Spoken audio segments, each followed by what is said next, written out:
Hey there, YouTube. This is Sage. I'm gonna talk about weight divisions today, and I'm gonna talk about form, and I'm gonna also talk about how to be proficient and how people need to start being military with their proficiency in training with your martial arts. I'm gonna start on form first. So, one thing that I have noticed in MMA is that people will get in the ring and they'll start, and as soon as it starts, people go towards their instinct, not instinctively with their form, which they should be instinctive with their form. They get hit, and they get scared, and they start instinctively throwing or kicking, or even clenching. That is an instinctive thing, and I definitely think that is a flaw in most martial artists nowadays. We need to be more prepared for that, to be under that stress, to take that pain and still be proficient. Which will bring me to, my next thing is, being militant about your training. So when you are training, you need to be random. And what I mean by that is if you're doing sit-ups, if you're doing push-ups, if you're running and jogging, which I don't support circuit for martial artists. I support incorporating your martial arts with your training. So I'll bring running as an example. So if you're running, you'll go outside, you're walking, or maybe maybe you're just walking somewhere. You should decide to run. Okay, I'm gonna run. I'm gonna run to the liquor store, whatever. Start running. Run for like 30 seconds. Get yourself winded. If it takes you more than 30 seconds to get winded, then go a little bit longer. But after you slow down and you stop, get into your stance. Start practicing your form. Start your movement. Start using your jab. Try doing your jab while you're tired, while you're technically tired, and see how good you are. See how proficient you are. I can probably guarantee you'll see that you're a bit sloppy. Maybe your jab is not as crisp with your elbow being pointed in when you actually do the jab. Maybe your footwork is a little bit off.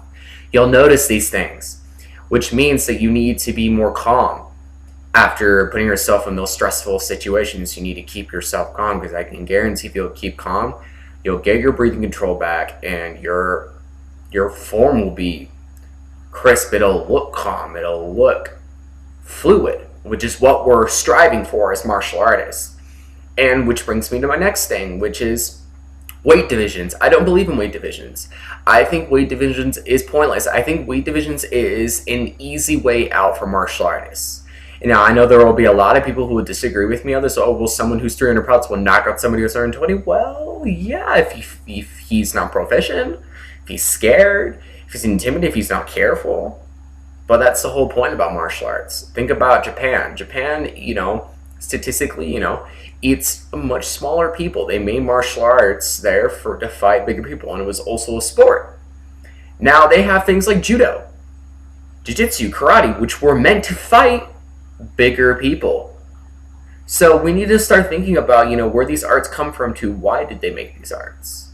Did they make these arts because they needed to have their people safe, and they wanted to teach maybe a leader of, I don't know, maybe China or Thailand wanted to teach their people martial arts because they needed to be able to defend themselves because there was a lot of violence, maybe. That's things to think about, where these martial arts come from, because things like judo and aikido, especially aikido, it's completely form based, and you need to be able to use that form against bigger people. It's leverage. Same thing goes with striking. Karate is one of those things where you have to be precise. You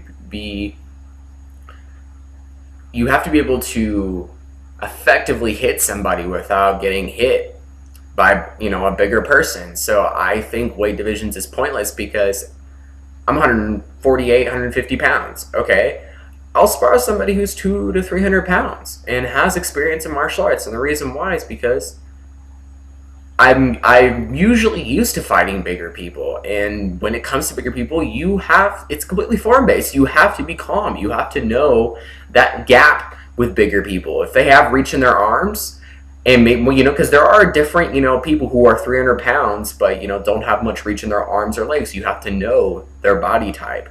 You have to know how to be in this gap of being close and being far away. You never want to stick too close. You never want to stick too far. and you never really want to be too much in the middle either.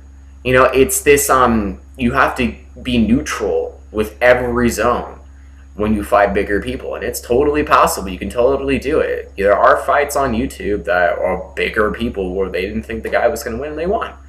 Takes longer too. I'll definitely agree with that. But it can end sooner. A lot of them get intimidated because they're bigger. So I think people need to be in the martial arts community, especially for MMA. We're gonna say MMA because that's more what I'm talking about. We need to be more militant with our training. We need to stop, abiding by weight classes and abiding by circuit training and start being more militant. Think about how we can improve, how we can strive for more. Because if we start thinking on the athletic standpoint, then we're athletes. We're not martial artists, we're athletes.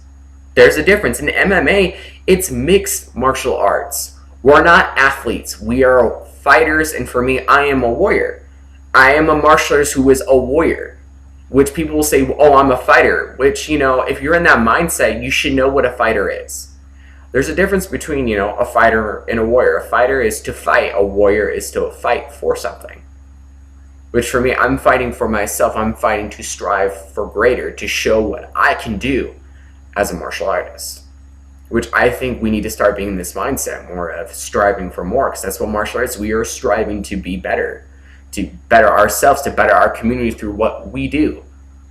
So I'm going to bring this to a close, but thank you for watching, and I hope you guys ponder on this for those who are fellow martial artists or even just people who just practice to, better their life. Think about it.